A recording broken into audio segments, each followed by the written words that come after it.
韓国ファッションの最先端と皆さんご存知でしょうか、A ランドというものが日本に初上陸しました、A ランド東京の渋谷区にできたんですが、韓国の人気ブランドが集まるセレクトショップで、韓国をはじめアメリカ、タイなど14店舗展開している。完全に韓国のブランドが入ってるんです。そうなんです、たくさん入ってる。日本のブランドとか欧米のは入ってない。セレクトショップか。オープン時には雨が降る中、開店を待つ長蛇の列がもう若者ずらり、急遽30分前倒しで開店をしたということです。まずですね、超有名韓国アイドルも愛用しているブランドが目白押し、御用達のアイアイ、カバーナットなど50ブランド以上が集まっています。友近さんなんかご存知なんですか？僕は全然知らないんですけど。私もちょっと疎いんです、こういうの。でもアイドルの方とかがすごい今人気じゃないですか、韓国のね。だからその人たちが着てる服は人気あるんだろうなっていうのは分かるんですけど、私が全く分かんないんですよ。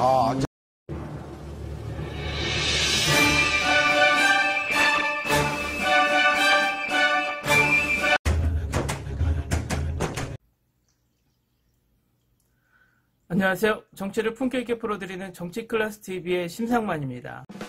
오늘은 일본에 대한 두 가지 기사를 소개하는데, 하나는 한류가 일본의 정신을 흔들고 있다라는 제목과 일본 젊은 층에서 한류 제품 인기라는 제목의 기사, 그리고 BTS가 미국 대표 남성 잡지 에스콰이어 표지 모델이 되었다는 소식을 접한 일본 반응까지 살펴보겠습니다. 일본인들처럼 자국을 특별하다고 생각하는 민족도 드뭅니다. 황실혈통이 단 한 번도 단절된 적이 없다는 만세일계의 천황이란 담론 앞에선 북쪽의 김씨 일가의 백두혈통은 명함도 못 내밉니다. 일본은 특별하다는 집단주의적 사고는 좌우 정파를 가리지 않는 공통된 정서입니다. 그동안 그들을 한 틀로 묶은 것은 아름다운 나라라는 개념입니다. 피크재팬의 저자인 블레드 글로시어머는 일본은 아름답다고 생각하는 일본인의 심리는 꽤 오래된 계보를 갖고 있다고 말합니다. 1920년대 이시바시 단잔과 그를 추종하는 이들은 일본만이 누릴 수 있는 자연과 공동체로 회귀할 것을 주장했습니다. 반제국주의를 표방한 일본 공산주의의 시초라고 할 수 있는데, 이들의 개념은 소일본론으로 요약할 수 있습니다. 흥미로운 건 동일한 개념을 우파도 같이 공유하고 있다는 점입니다. 아베 신조 전 일본 총리가 아름다운 나라라는 책을 직접 저술한 건 잘 알려진 얘기입니다.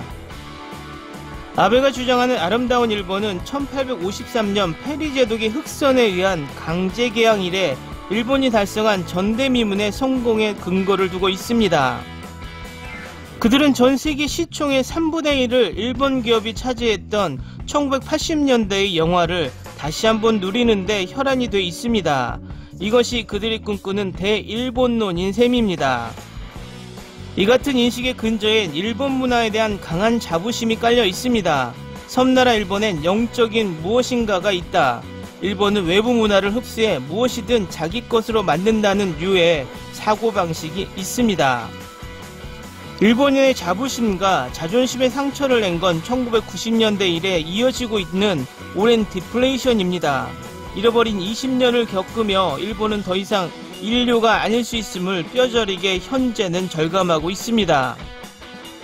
요즘 일본에선 또 하나의 상실 현상이 사회적 이슈로 떠오르고 있습니다. 한류로 인해 일본 정신이 흔들리고 있다라는 말까지 나올 정도입니다.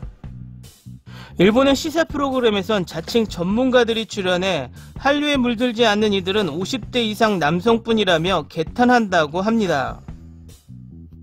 일본 언론에선 10대들이 가장 가보고 싶은 곳으로 코리아타운이 있는 도쿄의 신오쿠포가 선정됐다는 내용을 천지개벽처럼 보도할 정도입니다. 신오쿠보를 지난달 다녀왔다는 한 한국인 블로거는 한국마트에서 이런 이야기를 들었다고 적었습니다. 일본 손님들이 엄청 붐빈다. 이번에 갔을 때 어떤 일본 손님이 아, 한국 다녀왔다라며 만족하는 혼잣말을 들었다. 사랑의 불시착이란 한국의 드라마 콘텐츠가 일본에서 열풍을 일으키고 국중 여주인공인 손예진 씨의 패션을 일본의 패셔니스타들이 따라하는 벤치마킹 대상이 됐습니다. 바이러스 감염증은 일본 젊은 세대의 한국과 한국 문화에 대한 동경을 더욱 부채질하고 있습니다. 갈 수 없는 상황이 가고 싶은 욕망을 오히려 키우고 있다는 얘기입니다. 오사카 코투라 무역관에 따르면 일본의 유명 패션 상업시설인 시부야 109 운영회사가 최근 만 15세에서 24세 여성 600명을 대상으로 구매 선호도를 조사했는데 다수의 한국산 제품이 상위권에 오른 것으로 나타났습니다. 국산 제품은 조사 부분 총 8개 중 드라마 방송, 화장품 스킨케어, 패션 부분, 카페 음식 부분, 홈 카페 부분 등 5개에서 상위권에 포함되었습니다. 카페 음식 부분에서는 똥카롱과 치즈김밥이, 홈 카페 부분에서는 달고나 커피와 한국식 양념치킨이 인기를 끌고 있는 것으로 조사되었습니다. 백범 김구 선생은 오로지 바라는 것은 문화의 힘이라고 생전 유언을 남겼습니다. BTS, 블랙핑크, 영화 기생충 등 한국의 문화가 전 세계를 호령하는 지금 난공불락처럼 여겨졌던 일본 소비시장의 빗장을 스스로 열고 있습니다. 두 번째 기사는 위 기사의 내용을 더 구체화하고 있습니다. 일본 젊은층서 한류 제품 인기, 화장품, 디저트 관심. 한일 관계가 얼어붙은 상황에서도 일본 젊은 여성 소비자들 사이에서 화장품, 디저트 등 한류 제품이 인기를 끄는 것으로 나타났습니다. 2일 코투라 오사카 무역관에 따르면 일본의 유명 패션 상업시설인 시부야 109 운영회사가 최근 만 15세에서 24세 여성 600명을 대상으로 실시한 구매 선호도 조사에서 다수의 한국산 제품이 상위권에 올랐습니다. 먼저 화장품 스킨케어 부분에서 화장품 브랜드 롬앤의 립 틴트 제품이 1위에 올랐습니다. 이 제품은 신종 바이러스 감염증 사태로 계속 마스크를 써야 하는 상황에서 마스크에 묻지 않는 립스틱으로 인스타그램에서 유명세를 얻었습니다. 닥터 자르트의 시카 페어크림은 피부 트러블 개선 효과가 높다는 것으로 알려지면서 인기를 끌어 5위를 기록했습니다. 패션 부분에서는 작년부터 한국에서 유행한 버킷햇이 2위로 뽑혔습니다. 한국에서 유행한 제품이라는 점에 패션에 민감한 일본 젊은이들이 반응하면서 인기를 끈 것으로 분석됩니다. 이들 제품은 모두 한국에서 처음 생겨나 소셜 네트워크를 중심으로 화제가 돼 일본으로 넘어온 것들입니다. 이처럼 한류 제품이 인기를 끌면서 오사카 한인타운에도 최근 들어 많은 인파가 몰린다고 코트라는 소개합니다. 일본 정부가 여행경비 최대 50%를 지원하는 고투 트래블 캠페인을 시행하는 것과 맞물려 한국 화장품을 구매하고 디저트나 음식을 즐기려는 일본 젊은 층의 방문이 늘어나는 추세입니다. 한인타운에서 한국 식품 슈퍼를 운영하는 A씨는 코트라와 인터뷰에서 일본 젊은이들이 코로나로 한국에 갈 수 없는 상황에서 한인타운을 찾아 쇼핑을 마치 한국 여행을 하는 느낌이라고 이야기한다고 전했습니다. 한류 제품 상점을 운영하는 B씨는 한일 무역 갈등으로 작년 여름부터 1년 동안은 방문객이 줄었다는데 현재는 코로나와 상관없는 세계처럼 느껴질 정도로 찾는 사람이 많아졌다고 했습니다.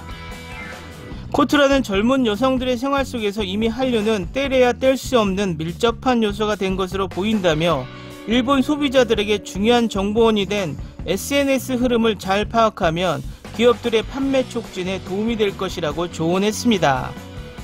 다음은 BTS가 미국 대표 남성 잡지 에스콰이어 표지 모델이 된 것에 대한 일본 반응입니다. 자니즈나 AKB가 히트 차트를 가득 채우는 세상 속에서는 일본의 발전은 있을 수 없겠지. 홍백가우제의 출연 인선이라거나 완전히 끝났지. SNS에서 재능이 있는 사람이 보이지만 그런 사람들에게 스포트라이트가 닿을 수 있는 시간이 있어도 좋다고 생각해. 나도 그렇게 생각해. 단순히 합창단 어느 그룹이 노래를 해도 똑같은 목소리, 소리, 립싱크를 해도 전혀 몰라. 그러니 댄스와 외모에서 차별화할 수밖에. 이런 엔터테인먼트가 있는 건 음악이 아니야. AKB는 그렇겠지만 자니즈는 진화하려고 한다면 할 수 있어. 아마도. 진지하게 대단한 일이라고 생각한다. 그런데 깊이 생각해보자. 일본에서는 그들보다 뛰어난 뮤지션이 없을 거라 생각이 들지 않는다. 그들보다 멋있는 남자가 없다고도 생각 들지 않는다.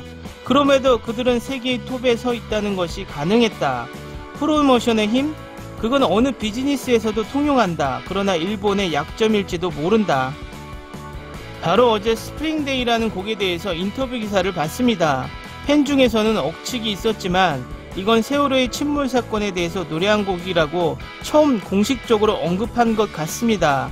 새롭게 가사를 보면서 들으니 눈물이 멈추지 않아서 저도 아이가 있는데 그곳에서 희생된 수많은 고교생의 부모님들을 생각하면 가슴이 미어졌습니다. 작년에 후지TV FNS 가요제에서 처음 BTS를 보고 비주얼, 댄스, 노래 완벽하고 굉장하다고 밖에 할 말이 없었다. 멤버 하나씩 자신의 생각을 확실히 가지고 그것을 다른 사람에게 전하는 힘이 있다. 멤버끼리 배려 또한 그룹의 힘이 증가한 거겠지. 분위기가 좋은 걸 알겠어. 이것이 가장 중요한 것일지도. 미국 표지도 또한 멋있어. 고마워. 마치 자니스가 뿌린 씨앗을 크게 키워서 남성에게 마초만을 추구한 것만이 아닌 사랑스러움도 아름다움도 추구할 수 있게 그것을 집단에 의한 댄스와 노래로 표현한다. 이것이야말로 아시아발 신남성상인 것이다. 안타깝게도 국내 마켓으로 충분히 비즈니스가 돌고 있는 일본에서는 미국 마켓으로의 도전은 꽤나 리스크가 되지만 애초부터 국내 시장이 작은 한국은 그 리스크를 무릅쓰고 계속한 결과 점차 영광을 손에 넣었다. 같은 아시아인으로서 자랑스러워. 칭찬한 듯 악의를 느끼게 하는 코멘트. 그릇이 작네. 태고시 유야만이 아니라 K-팝을 존경하고 있는 자니즈도 많아. 시청자보다도 현실을 알고 있으니까. 확실히 태고시의 경솔 발언. 자니스가 키운 씨앗을 크게 키웠다. 너무나 부끄럽다. 태고시가 말했던 한국인 아티스트의 스토이함에는 대적할 수 없다는 걸. 자니스가 키운 씨앗을 크게 키웠다. 좀 더 정확한 표현이 있어요. 일본인이 만든 샤인 머스켓의 씨앗을 대량 재배해서 크게 벌었다. 역사를 경험하고 있다. 굉장한 말이다. BTS의 발언력에는 항상 감동받는다. 크리에이티브한 것만이 아닌 단어를 고르는 센스도 있다. 이런 아티스트에 매료된다. BTS 여러 의미가 난무하는 중 맞서는 태도는 늠름하며 아름답습니다. 인기는 위조된 것이라고 말하는 사람들이 많지만 시간이 있으면 유튜브 등의 라이브 규모를 봤으면 한다. 세계 각국의 스타디움에서 몇만 명이나 동원해서 퍼포먼스하는 모습에 몸소리칠 만큼 감동할 테니까.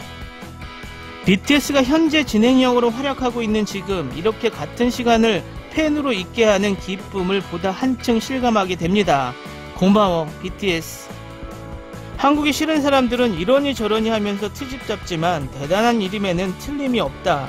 옛날부터 문화는 젊은이들이 만들어 왔지만 초등학생부터 대학생까지 아시아, 서구, 남미까지도 압도적으로 지지받는 것에는 무언가 느껴지는 것이 있을 거라 생각합니다.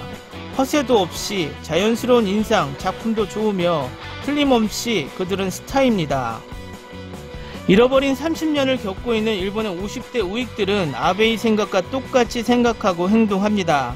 일본은 세계 최고이고 80년대 일본의 번영을 다시 찾아올 수 있다는 생각을 가지고 있습니다. 어쩌면 이것이 잃어버린 30년을 버텨온 일본의 자존심인지도 모릅니다.